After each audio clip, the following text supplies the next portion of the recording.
RHS Flower Show, Tatton Park.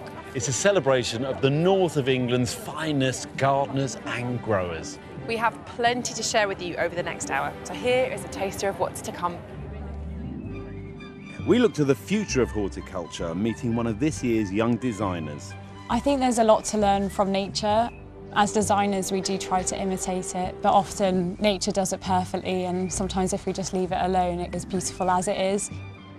We see how veg growing has evolved over the years. Vegetables were the Cinderella of gardening. They were to the back of the house. So now there's many gardens that have vegetables growing in the front. And Toby meets a community united through the power of plants. This area and this street has been through such dark times, but there are people fighting now to live in the street.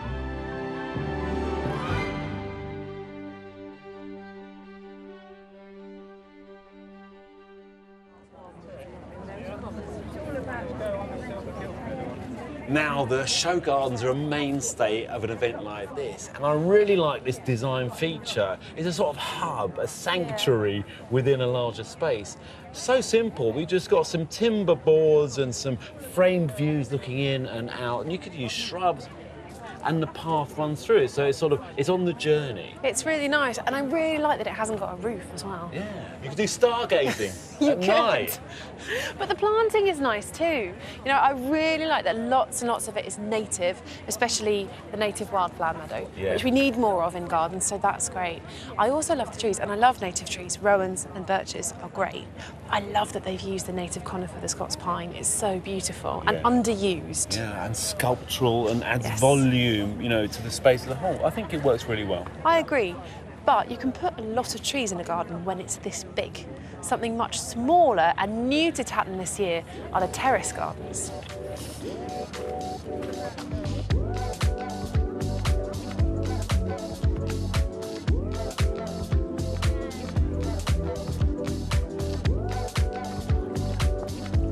Well, this is a balanced garden, and it's a great little family garden, isn't it? It's got everything in it and beautifully put together. You know, we've got this seats here, we've got a water feature, it's got a grill on it. I like that. Got blackboard over there, a seating area, sand pit, and when the kids grow up, which they do, you know, you can take all the kids' elements out and it'll still be a fabulous little garden, I think. I agree with that, and I really, really like the planting, and I like the balance. It's got adult stuff, books and coffee, children's stuff, Yeah. cars, sandpit, but it's like the planting is very balanced as well, don't you think? Yeah. It's very green, it kind of feels calm. Yeah. So all the ferns underneath the shrubs, beautiful, that back border, and even the geraniums underneath the bench, everything is balanced against the hard landscape. Yeah. And I really like it. Yeah, the plant, I mean, this herbaceous planting behind you is great. And I really like the green tiles. I think they should get a mention. I like them because too. They're quite striking, but with the black boundaries as well, I think the whole thing feels really well thought through. Agreed. I'd like to be a kid in this garden. I'd like to be an adult in this garden.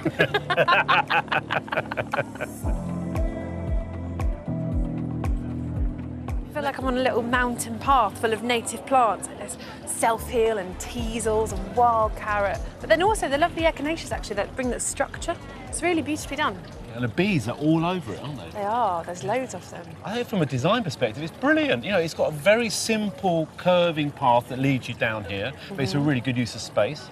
You've got two seating areas because we're in a sunken area. So again, there's more intrigue. A water feature with water planting and another bench behind me. And then this is a sort of, well, I mean, you could use it as a fire pit to warm you up, but actually you can make biochar with it and then put it back into the garden. Yeah, it's a kiln, isn't it, rather than a pit. I like it though, and I really like its structure. Yeah. It really adds to this kind of that formality of that against planting.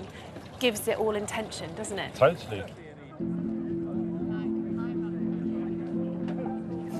Now, I bet this is your sort of thing, Frances. I do like this, I have to say. It's very dinky. Dinky! Yeah.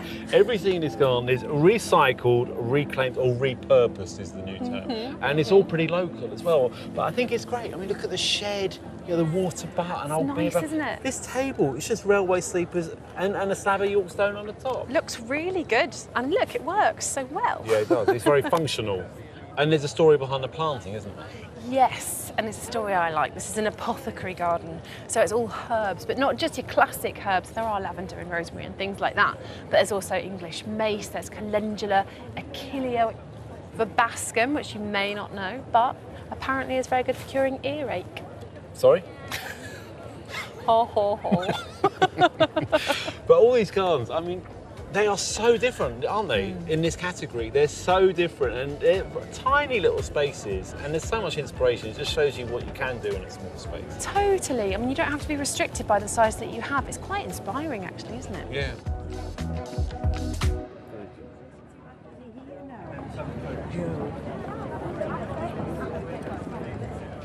Growing veg is often a gateway into gardening. You start off with some cress in some eggshells, move on to salads and tomatoes, and before you know it, you're growing prize veg and showing it at Tatton Park.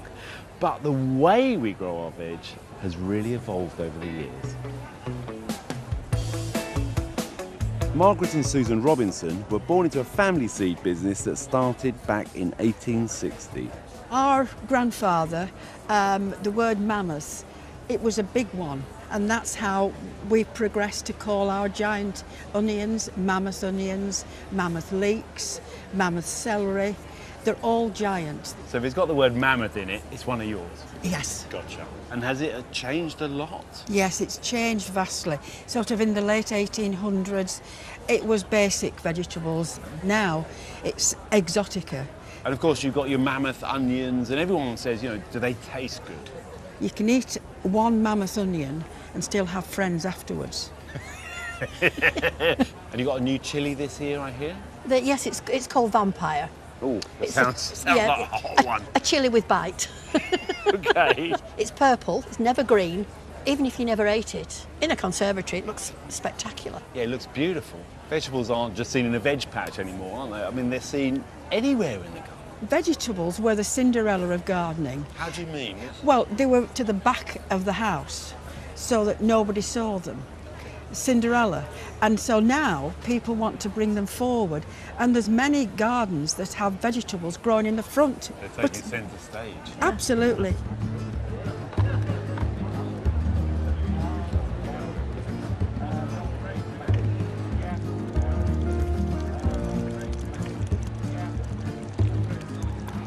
Well, I completely agree with Margaret and Susan. The way we're growing edibles has changed, and a lot of people have a very small space.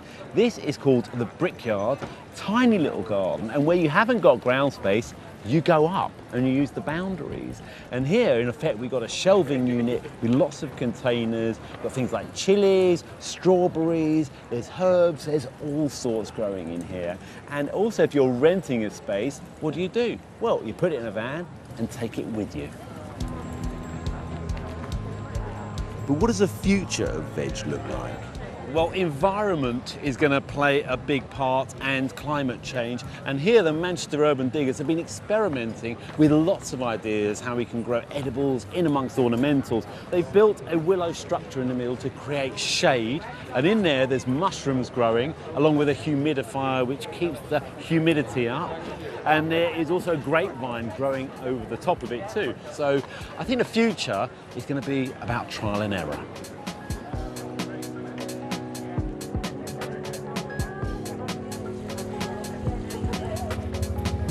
One thing I love about Tatton is it's the only RHS flower show that runs a competition specifically for young designers.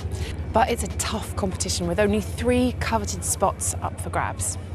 A few weeks ago, we caught up with one of the finalists at home in Liverpool as she prepared for the show. I think there's a lot to learn from nature. As designers, we do try to imitate it, but often nature does it perfectly, and sometimes if we just leave it alone, it is beautiful as it is. I really want to create that feeling that I get when I'm in natural spaces, to recreate the atmosphere and that kind of wild feeling.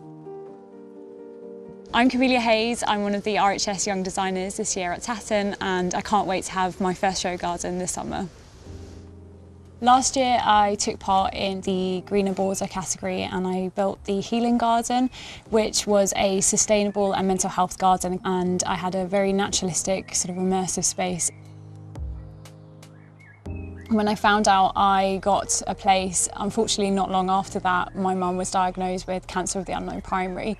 So what started out as maybe a healing garden for others became a lot more personal to me and my mum, and became a space for her and also a project that she could focus on. What I'm excited about this year is that Mum is in remission and she can actually come to the show and take part in the build and the show days as well.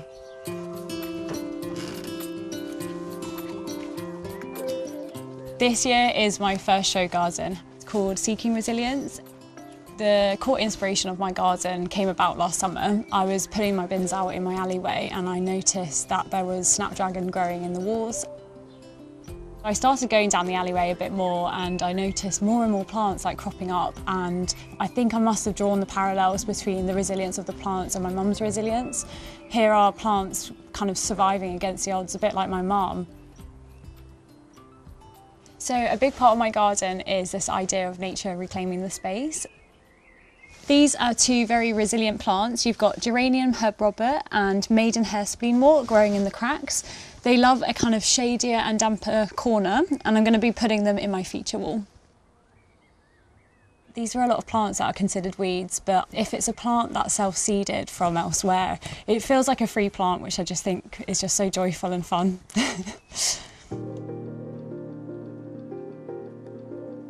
Another inspiration of Seeking Resilience is grasslands and meadows.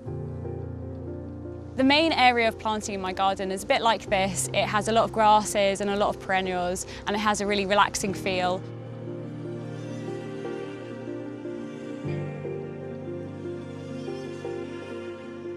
So a big part of my design process is actually starting off with a section of the plants. Once I've finished, I then move on to my plan. So I'll sketch by hand the plan, the aerial view, and then I'll think about the movement through the site. I'll also think about kind of special moments throughout the garden where I might want to plant a unique plant, and that just gives it a bit of excitement in an area that you might not expect. When I first found out that I'd got the place, I was ecstatic, and it's kind of been a bit of a whirlwind since. I'm really excited to finally get on site and do it for real.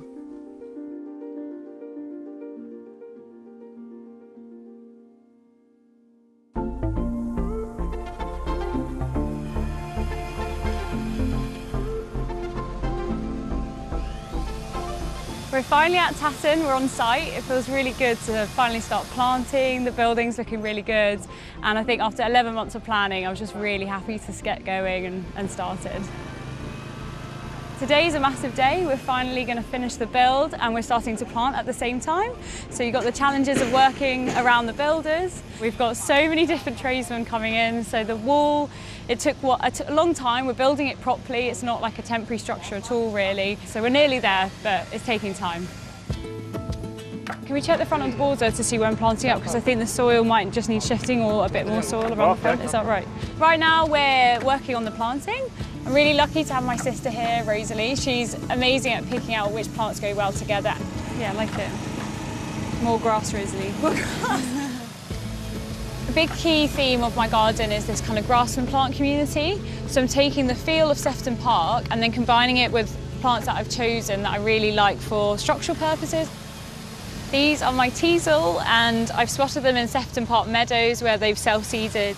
This is definitely one of my showstoppers, and we're going to try and mimic how they look in nature. As teasel is a weed, it kind of ties together that theme of resilience and weeds and letting plants self-seed as well. So it's a really staple plant that I want to put towards the front of the border. These are snapdragons, like in my alleyway, and we've popped them on the side because we want to try and force nature a bit. And we're hoping that they will kind of grow towards the light. So just like my alleyway, you'd find them moving in this sort of direction out of the wall crevices. Hopefully they will look as colourful as the ones in my alleyway.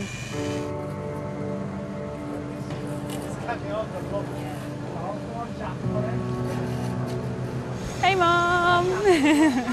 How are you? Let's try and get out. I'm fine.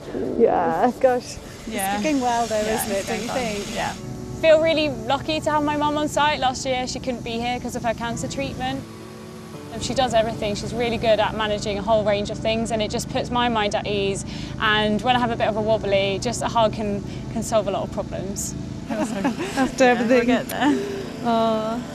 I'm really, really proud of Camellia. I think it's absolutely amazing that she's taken on the challenge of doing this, and seeing her in action, managing everything, working out all the different logistics. She's really leading this build.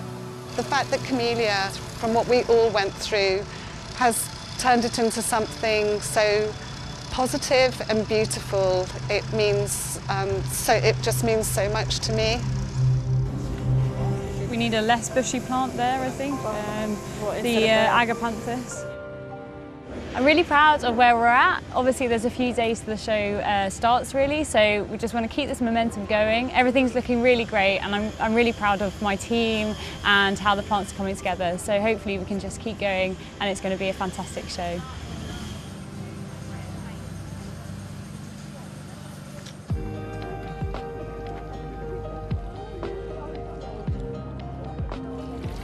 This is beautiful, Camellia. You should be so pleased with it. I love the wilderness. You really do feel like nature is taking over a bit. Thank you so much. It was a big goal, so I'm very relieved that I achieved it. There's some lovely planting here. The cotinus, that working with the grasses is really, really beautiful. Definitely, and it was really important for me to bring this colour of the wall through the garden. So you've got like the peachy colours of the snapdragons and then the cotinus. And I love the Rhus typhina. I mean, for a small garden, it's kind of nice as an alternative to a shrub to have something that gives a bit more structure. Thank you. I thought I'd simplify it because it's a really small space and just repeat it throughout. And of course the Rhus is such a good food source for birds as well. Absolutely. We've got bird nesting boxes in the back, and I just wanted to create a space that would welcome birds and welcome other nature into it as well. Is there anything you're particularly pleased with? I think it must be the little self-seeders that we've kind of hidden around the garden, just like a little subtle hint to like ecological processes. And you've got your wall. It's a tough place to grow, you know. As you said, you know, the resilience of a plant that can germinate in a wall and grow there is amazing. But to force something into a wall it's hard as a designer in a show garden setting. Yeah, and we had to separate some of the plants out, and that caused a lot of stress, so yeah. It's stunning, it's really stunning. This looks an intriguing place to go. Hi, Ollie. Hi, Frances. You're the designer of this lovely garden. First show garden? Yeah, that's my first show garden. Yeah, I'm really proud of it. Yeah. Yeah, you should be. It's beautiful. This garden was inspired by Psalm 27. We engaged with these ideas of hope and protection, and that's why all this beautiful planting is here. I feel like it really calms you down, and that's the whole idea of the psalm. What about next, after this? I'd love to do another show garden. I really enjoyed the experience, and I definitely do it again. Got the bug? Definitely got the bug, yeah. Well, we're in the peak of the growing season now, that high summer surge when everything really takes off in the garden. But there's always room for one more plant, isn't there? So what are people buying today? It's a lovely little tree fern, isn't it? You water into the ground, and then yes, you need to wrap it with straw in the winter. Okay, so you both got your jumpers on, because the sun's come out. Is this all for one garden? Well, 4. I've bought this, but I don't actually know what to do with it. It's called fish mint. Yes, this is Hortunia. So it's a wetland plant. You've got a pond? Yes. Okay, well now you've got a pond plant to go next to it, or in a wet area. Yep. You can actually eat this apparently, but also very British, maybe you don't want to eat it, I don't know. Well, that's a sanguisorba, so we think it's called squirrel tails. Oh, okay. For obvious reason, because you see a lot of pink squirrels around here. Yeah, loads of them, yeah. Yeah, where's it going to go in the garden then? Wow, I'm going to put it in a pot. It will be better in the ground. Put a load of compost in with it, Okay. like, you know, and then keep it watered throughout the summer. Okay. I suppose to compliment you all on your very lovely outfits. Oh, thank you very much. Flower show, fashion show. Oh yes, now we're talking. Serious plant buying. Beautiful dahlia. Do you know the name of it? No, I don't know the names of any. Are you going to get anything else? Don't know. We'll see. Find something to go with the hair. Yeah, probably. Yeah. Blue.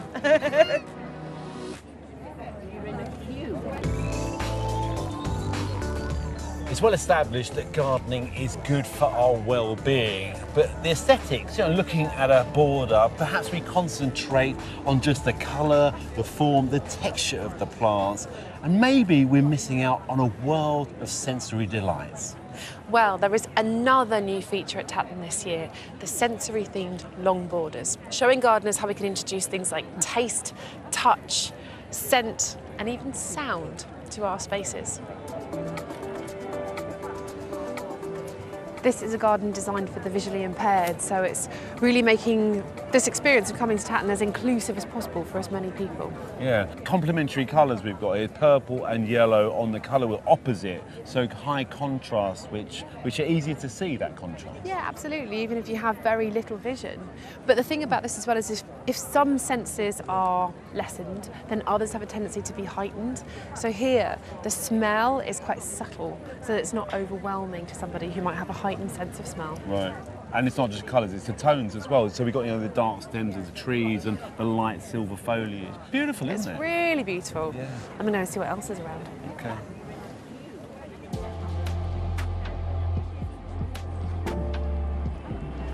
It's tempting just to think of sensory planting as how we experience the plants that we're seeing. But sometimes plants experience the world around them in a sensory way as well. A classic example is things like this. Sunflower does something called heliotropism, which just simply means it grows with the sun. And you'll see it starting one way in the morning and then moving to be the opposite way round in the evening. Lots of flowers do that. And some plants even hear the world around them. This is an evening primrose, and it feels the vibrations of the wings of the bees that come to pollinate it. And as it feels that, it releases sweeter nectar to bring more bees in. Isn't that just amazing? This border is all about scent, and scent is often used by plants to attract pollinators, but sometimes it's used to deter predators away from them too. Now, oh, look, there's bees on here, absolutely loving it. Now, those oils that are produced in the flowers are called volatile compounds, and they're often released in the sunshine when these plants heat up. Now, those volatile compounds also give things flavour too, and that can be found in the stems or the leaves, or in this case with beetroot, the roots of the plant as well. That's where plants like ginger, carrots, parsnips, root vegetables, that's where the volatile compounds are stored. This garden's all about plants you can touch, tactile plants. Like this Stachys lambs it's so soft and tactile, kids love it. They're so nice. But see, all these are adaptations to help them with moisture loss, basically, aren't they? So these furs hold on to moisture. And then there's succulent plants as well with, leaves that have adapted to store water in them, and they're really waxy, pretty tactile. Yeah, totally. Yeah. But all these things that, they've done for themselves, and we can then enjoy them for their textures. Yeah, they're not all just for us. There's some great borders here, aren't there? Really interesting too. Yeah, definitely. It shows it's not just beauty being in the eye of the beholder, but maybe in their ears. Or their nose. Or the tongue. Maybe. Or their fingers. Exactly. I get it. Yeah.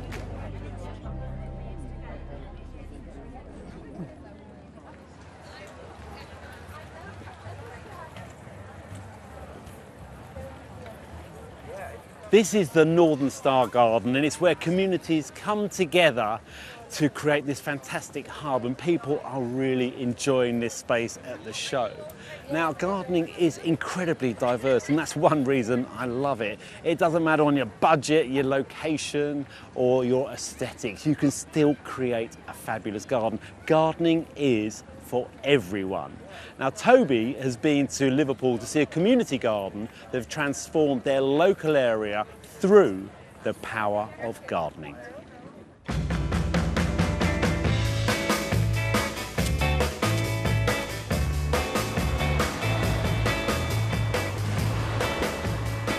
Liverpool, like many cities across the UK, is built up of a collection of suburbs, each with their own character and quirks, and the best of them bonded together by a strong sense of community. But right here, in an area known as Granby Four Streets, that sense of togetherness has created something extraordinary. After World War II, Granby became a richly diverse community full of music, shops and life. But major social and economic change in the city during the 70s and 80s led the area into a decline, leaving many homes empty and at risk of demolition. It came to the point where only 4 of the streets remained and only a small number of the houses were actually lived in. And to preserve what was left, the residents decided to take action. And what better way to do that than start gardening?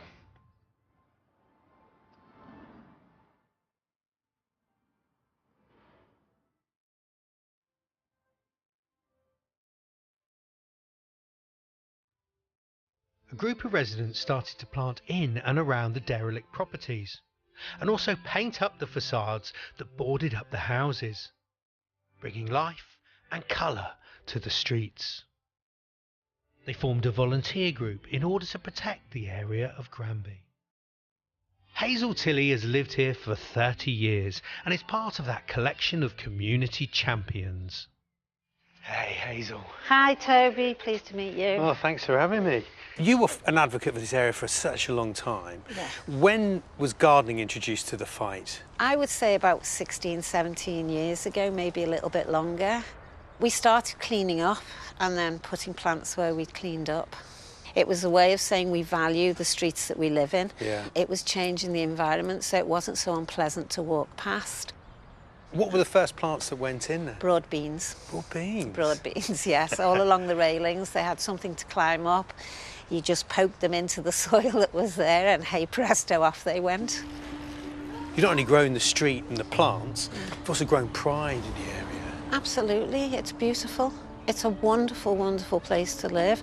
I love living here. I love the variety of cultures, the diversity of people, the different knowledge and information that is brought. I like to come out into the street and to feel and smell and to hear the noises that nature makes. So after all these years, would you call yourself a gardener? I'd like to be a gardener. I don't think it, I think that we just try things out and if it works, we do it again. So I would say I play with plants and soil and sometimes it's successful. Well, Hazel, we're all in that boat. Yeah. We are. Yeah. Hazel's being modest, as the area is more than a success, it's a triumph. I mean, the street is so vibrant. It really is. This area and this street has been through such dark times, but there are people fighting now to live in the street. There are, people writing letters with their applications when they want to rent or buy because they're desperate to be part of this community and be part of what we're creating with these gardens. As well as the amazing work that goes on in front of the houses, there's an incredible green space which hides behind them all, in one of the alleyways. And it's all at the hands of Liz and Paul, who have lived in the area for over 20 years. Well, this is extraordinary. It's like the Amazon jungle in an alley. It certainly is. It's incredible. What was the starting point? Where did this all begin? It all started that we had loads of plants in our garden. They got too big because our space is small. And I said to Paul, why don't we just put them outside? And, we asked the neighbours, said, do they mind having a pot outside the gate? And they said no. So it all started from there, and as you can see. And it's grown. Did you imagine it to be as big as this, Paul? Absolutely not. No. I thought it'd just be a few plants. But as the years have gone on, more and more started coming. What was this place like originally? Well, you know what? Rats running around. Yeah. People throwing out old mattresses and you name it, it was out here. I bet this takes a lot of looking after. It really does. We're out here, sometime 11 o'clock at night, isn't it? Yeah, we love it, don't we? So, we do. Yeah, so we just continue to enjoy it. So I'm guessing the plants are kind of like a polite notice to say, this area is cared for. Come out and enjoy it. That's what we want, for people to open their back gates, come out. We've got a few chairs dotted around. If they want to come out, sit down. And that, it's all there to enjoy. The creativity of the local residents is practically bursting out of every nook and cranny. But there is something truly magical the community helped create behind one of the doors on Cairn Street. This is Granby Winter Garden, a place where the outside comes in. And this is no ordinary terrace, evidenced by the 25-foot Himalayan birch growing out of the ground where the settee should be. The story is, when the houses here were being renovated, 2 of the homes were in worse condition than the rest. So with the help of an architect and the street's first resident gardener, they were transformed into this vaulted haven for the community.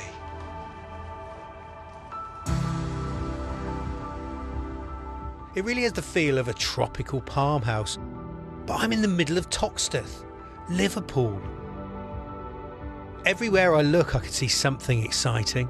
There's begonias, ferns, and of course the Himalayan birch towering over it all. It's just, I just look at it and I think, together we have done something that is lasting, and I wish every street could have one because it's a fantastic space. Yeah.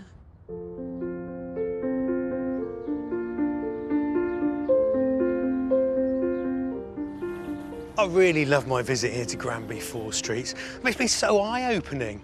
To think this whole project started with the hard graft of planting up a derelict area. And it's not only the shrubs, the trees and flowers that have grown, so is the sense of community.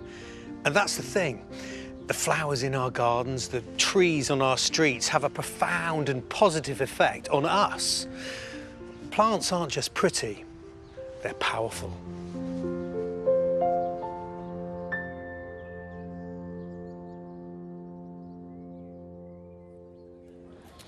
That is such a great initiative, and greening up these often overlooked spaces is something that Jason Williams is really passionate about. Now, he's designed the Ginnell Garden here at the show. Well, Ginnell, Snicket, Alley, whatever you want to call it, Jason. We're talking about the bit at the back of the houses. Yes. And you've created this wonderful exhibit here. That's true. Which is representing that. Exactly. I thought it was really great to show a representation of what you would see in the Northwest. A lot of these alleyways struggle with people fly tipping them and just not being respectful of the space. Yeah. So this garden is kind of like a representation of what could be. I would much rather see a bathtub used as a planter than it being left in a skip or in a dump.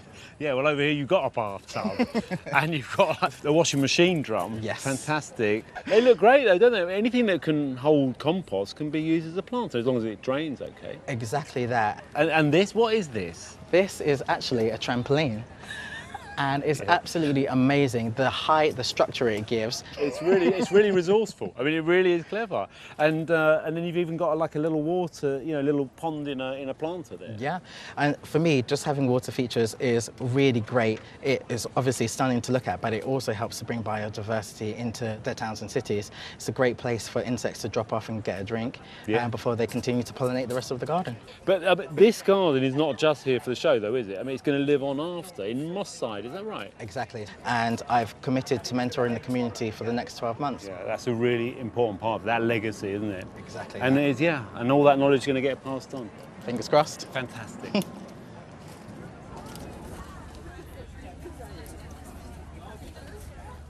Well, it's certainly creating a buzz at the show. Even Corrie legend Barbara Knox is having a nosy. Barbara. Hello. What do you think of the garden? I think it's wonderful. Isn't the whole thing wonderful? It is. And then you find something that is quite different. Yeah. This is sort of the back alleys, I call them a snicket, but, the back alleys with the sort of back-to-back houses, they could all become like this if they had a bit of love. A ginnell. A ginnell. Okay, yes. You call them a ginnell. Well, yes, they did in Lancashire. No, you don't have to have a large garden to be able to go on. No. Just a few pots. You don't even need anything to dig into. That's right. These days. Yes. Just a back alley will do. That's it. This is a back alley. A snicket. A ginnell. An alley. An alley.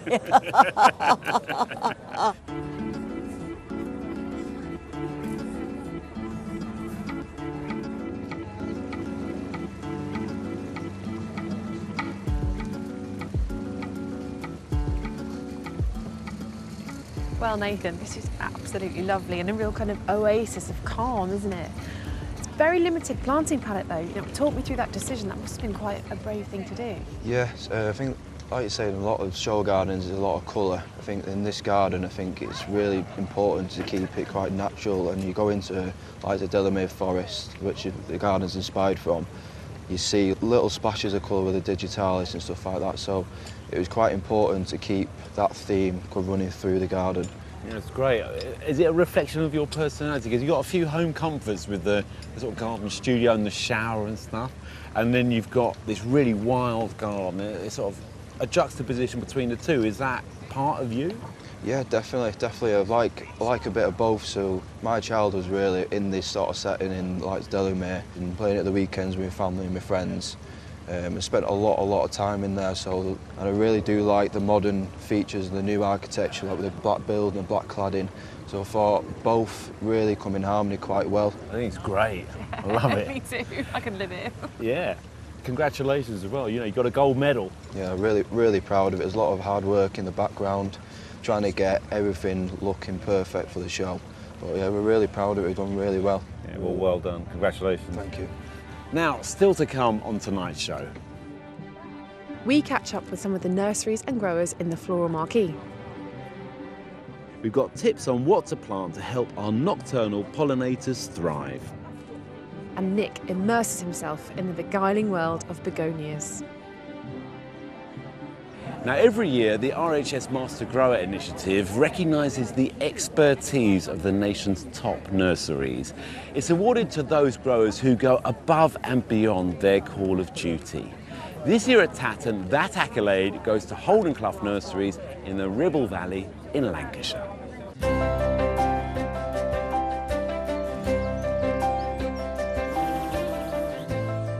I was born in the nursery, and it's always been in my blood, really. At a young age, I started collecting crocosmias and growing ferns. I love the vibrancy, and I love the kind of satisfaction of growing things and seeing plants reproducing, propagating them, growing them. I'm John Foley, and here we are at Holdenclough Nurseries. With my wife, Kate, we run the nursery. Oh, that smells nice, Charlie. We specialise in hardy plants, which is basically plants that will grow outside. Here we are in the frame yard, where you'll see all the different frames with all the different styles of plants across the nursery. And over to the back there, we've got the growing field. Not a polytunnel or a greenhouse in sight. And this is where we grow our plants outdoors. We're trying to reduce our use of pesticides and fungicides and herbicides and work with nature. And it allows plants here just to grow naturally, at their own pace, be used to the weather, like today with all the rain. It makes a very tough plant. It makes a plant that's pre-conditioned and ready to grow outside. The people that come to the nursery will always say, if it grows at Holdenclough, it grows anywhere. And it is pretty true, because we just like to do always what's best for the plant.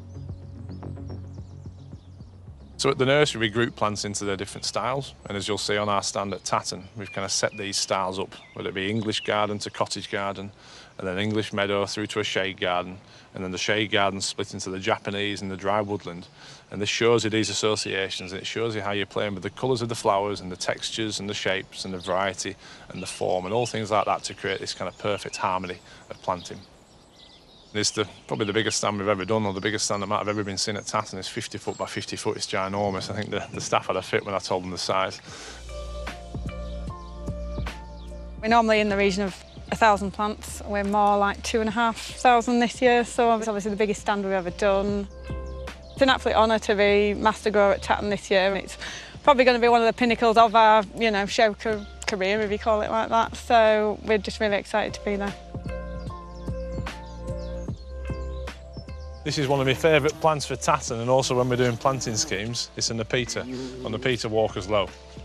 Commonly known as catmint, an absolute bee magnet, and we love putting plants into schemes that will attract the bees and the wildlife. This thing's great for repeating along the front of a bed, and it gives you that kind of continuity and linkage.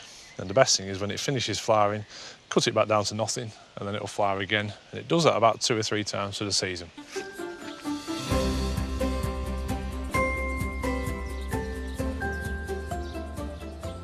Here's another contender for Tatton, and crocosmias always take me back because it was one of the first plants that I started collecting. You'll see them in the cottage garden, you'll also see them in the English meadow, and sometimes people are scared of using colour. With them being reds, oranges and yellows and all kind of bright, vibrant colours, you can use them as a highlight and a pop of colour. So you'll see them across the stand, and it'll take me right back to where I started this one.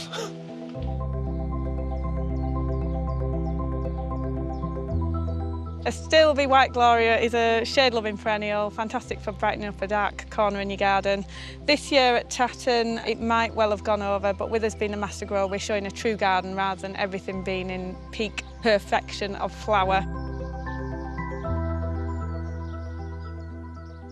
Base, it'll show you the progression from spring, it'll show you the colour in the summer, and it'll also in the flower bed show you the succession of the autumn. So it doesn't show you this kind of smoke and mirrors stand, which is something that in the past we've had gold medals for looking perfect and amazing.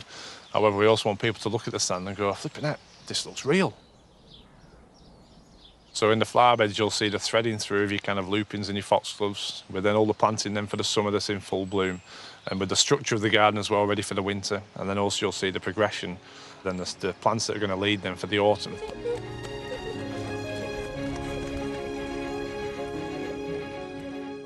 It's all about knowledge with planting. It's all about not only the right plant, the right place, but it's all about using the right method and going about it in like a timely manner. Never rush it, take your time. Basically, the master grower at Tatton, it's now a chance for us to share that with everyone and help everyone understand the puzzle.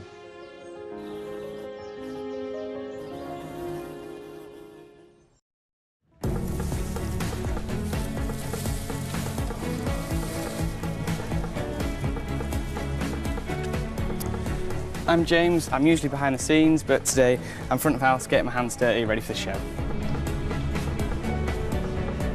So John not being here is a first. Usually he's doing it all and leading us all, but this year he's put the team up front and allowed us to make a lot of the decisions and really push the ownership on ourselves, and hopefully we should end up with a really nice display.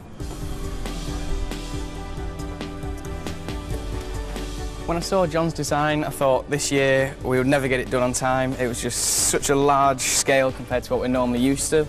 And with all these different themes, it brings lots of challenges, but the biggest challenge has to be getting all the plants to the show with minimal casualties and perfect condition. John's coming on that last day, and I'm a little bit nervous of him not seeing how far we've got or being able to tweak things en route. I think he should be proud. He's always backs every decision that the team makes, and I think he'll like what we've done and how it turns out.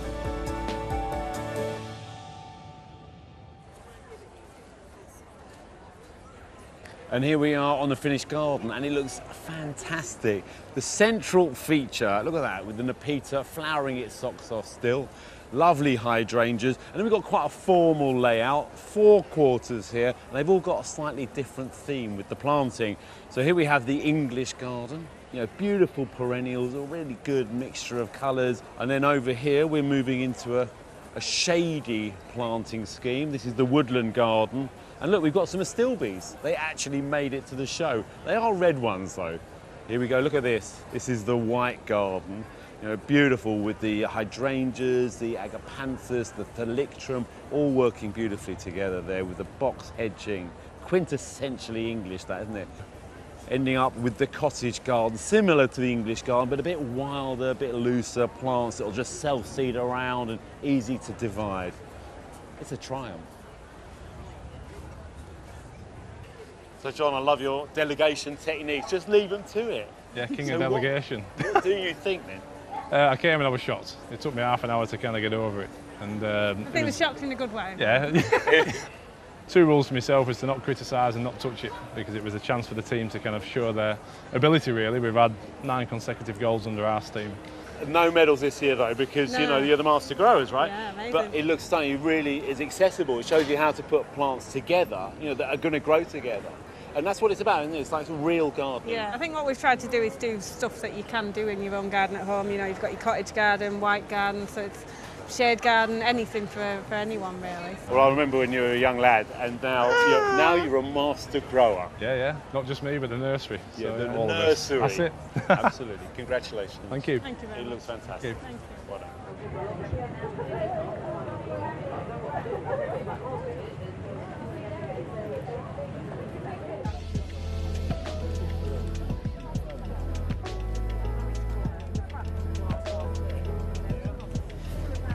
Now, I'm really pleased to see that there's a feature garden here showing some love to our nighttime pollinators like bats, beetles and moths. They play a really important role in establishing healthy ecosystems, but they don't always get the best publicity. One recent study found that moths may actually pollinate a wider range of species than bees, accounting for up to 1/3 of all pollination. But their numbers have drastically decreased over the past 50 years. So what can we do to help?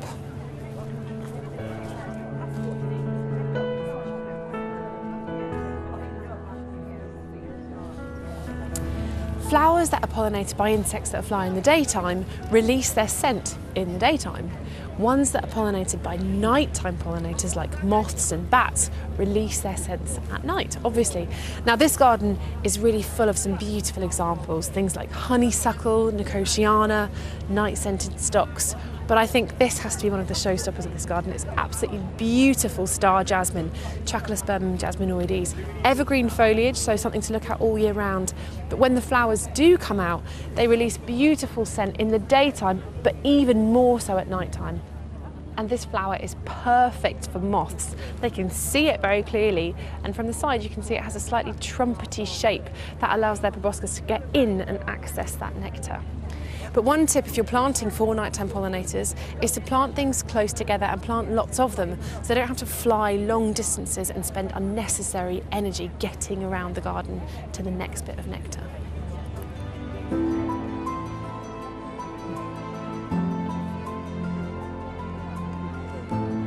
We know that habitat loss is a major factor in dwindling insect numbers. But for nocturnal pollinators like moths, light pollution is also a cause for concern. We know that moths love light and you see them fluttering around a light bulb, but man-made light can confuse them, wasting their energy and increasing their risk of predation. It also means there's less hours of nighttime darkness, so less time for foraging. This garden hasn't eliminated light, but it's used it very sensitively. So low lighting, and that means low light levels, so not too bright, but also keeping the lights low down is really, really helpful. So if you want to have lighting in your garden, just remember warm light, low light, and crucially, if you're not in the garden, switch them off altogether.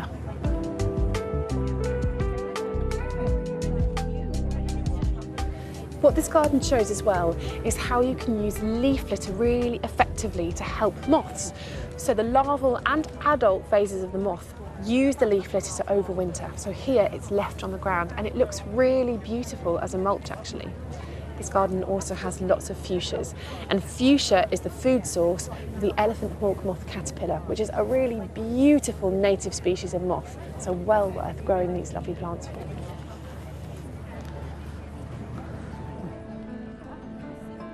Nocturnal pollinators are massively underappreciated, so it's really great to see a garden like this getting the word out there.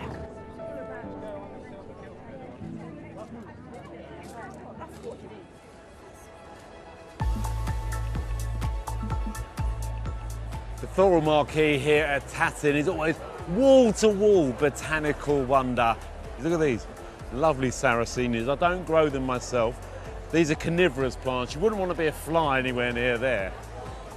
Now, you may remember a couple of months ago on Gardeners World, we visited Tissington Nurseries in Derbyshire, where Mari and Sonia Longdon were getting their plants ready to bring to the show. And they had their eyes on the big prize. So Mari, come on, how'd you get on?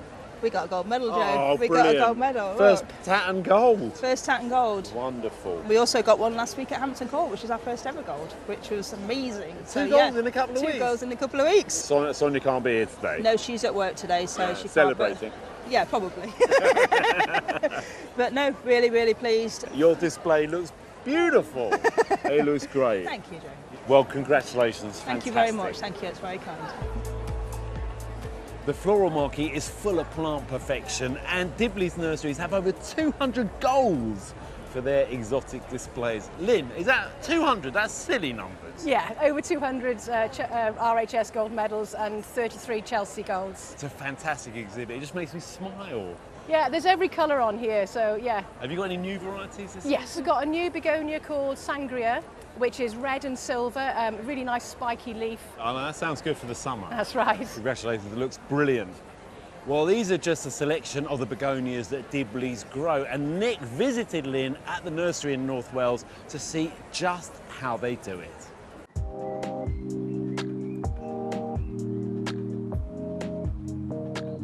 Begonias have long been a staple in garden borders and as houseplants, providing colour and form throughout the year. Originating in northeast India in the 1800s as the begonia rex, it was crossed with other species of begonia to produce the many hybrids now commonly known as the painted leaf begonias.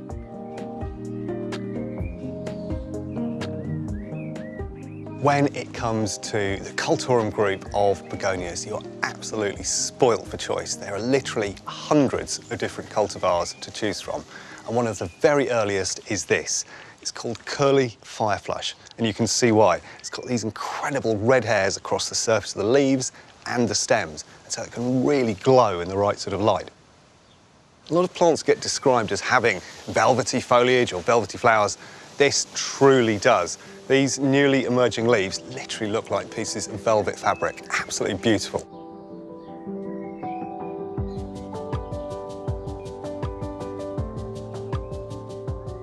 There are so many varieties of these painted leaf begonias. Bold and often quite garish, they get a mixed reaction. You either love them or you hate them.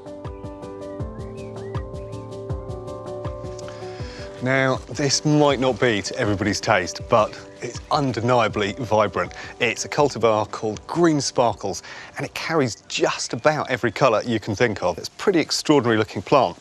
Now, like the rest of this group, it's typically grown as a houseplant, but there's absolutely no reason why you shouldn't put it outdoors during the summer months.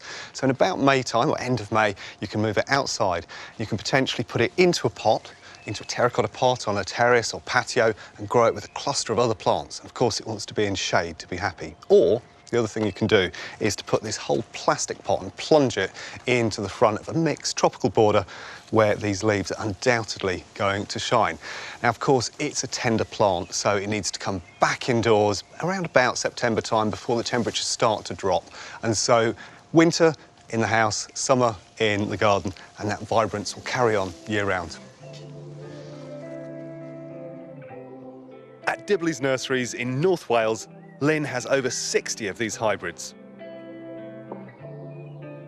Aside from the sort of pure drama of these begonias, something that fascinates me about them is the propagation technique. And rather than sort of stem cuttings, which I guess people know for the vast majority of plants, this particular group, you produce some leaf cuttings. Exactly. They've got the hormones in them that mean you can propagate from the leaves. So basically you're cutting the leaf to expose all the different veins in them. So you want a nice sharp knife and cutting through. And this is where the new plants will grow from. And you'll get young plants relatively quickly from that. Easily within 6 months, you'll get a good plant from a cutting like that. You want some warmth, ideally above about 18 degrees centigrade to get the plants propagating, underneath heat, humidity and light. And it's not difficult by any means. Fantastic. And then you use a rooting hormone just to help bolster that yeah, that I mean, process? it just helps reduce the chance of the leaf rotting off as well, sort of any bacteria in there. So you just lightly dip it in, shake off any excess, and you just got just a dusting on the edge. And then all I do is make a little drill in the compost, and you put the leaf about half deep and push the compost back. And then I also use the second part of the leaf, and I just dip it on the edge and put that in as well. And in terms of the growing medium, it's a good sort of houseplant compost? Yeah, I mean, leaf litter type compost, so it's sort of quite fibrous to a certain extent. And then when we're propagating, we put vermiculite and perlite in. The perlite has air pockets in it, the vermiculite holds water, so the two combined are a very good growing medium with the compost. Displaying some of the darkest leaves of any begonia, China Curl is a real showstopper. It's virtually black on its outer leaf rim, and then that's trimmed with an amazing mix of both a silvery green and pink. It's a real wow plant. Completely different is Begonia Silver Cloud. It's a much more subtle plant and one of my favourites. It's got a lime green and silver note to the leaf and makes a fabulous contrast to darker leafed houseplants. Often considered a bit uncool or old school, begonias have undergone a revival in recent years. Up and down the country, gardeners are embracing these plants for the fantastic foliage houseplants that they are.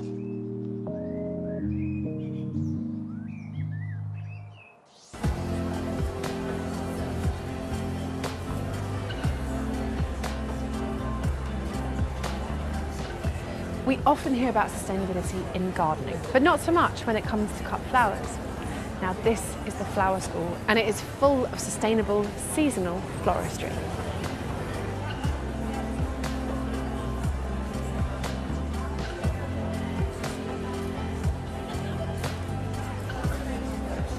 At the moment, only 14% of the cut flowers that we use in Britain are actually grown in the UK. So the other 86% come from abroad, places like the Netherlands, but also Ethiopia, Ecuador and Kenya. In fact, the carbon footprint of imported flowers has been found to be around 10 times that of a homegrown bouquet. But this beautiful stand is 100% British grown, and isn't it glorious? The size of those dahlias, they're as big as dinner plates, but also heleniums, red hot pokers, alliums, and then some more native plants as well. And just look at those roses, absolutely perfect and in season. So it shows that you don't have to compromise, but sometimes you might just have to wait a little bit.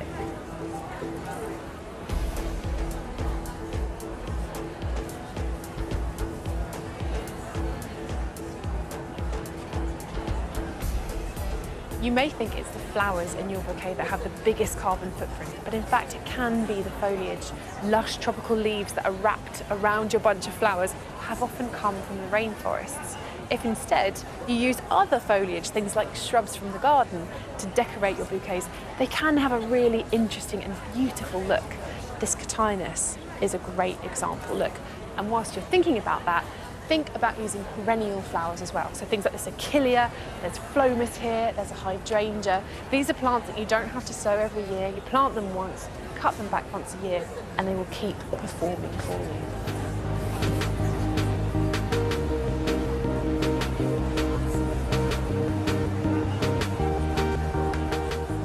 One way of being sustainable is by being seasonal, so choosing flowers that are in season.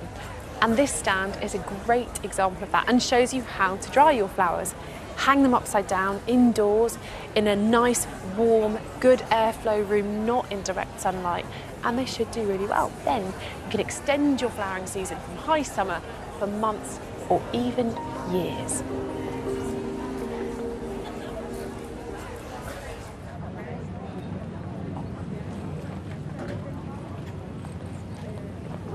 Well, Frances, I think it's been a really good show this year, and this border for me encapsulates it. Look at all the colours, you know, those high summer perennials, covered in bees as well. So many bees, I was just thinking that.